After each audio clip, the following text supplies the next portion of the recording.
Team number 5, Ilocano Math TV. Wearing a two-piece bikini swimsuit with the orange and black combination.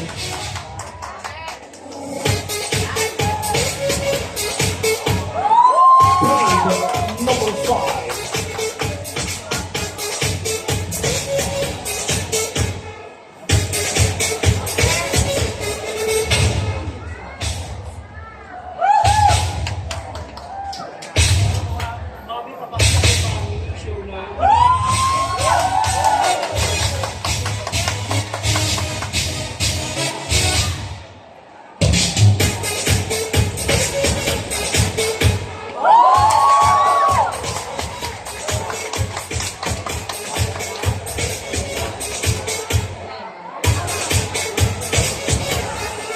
Once again, page number 5 is Ilocano Math TV. Thank you so much.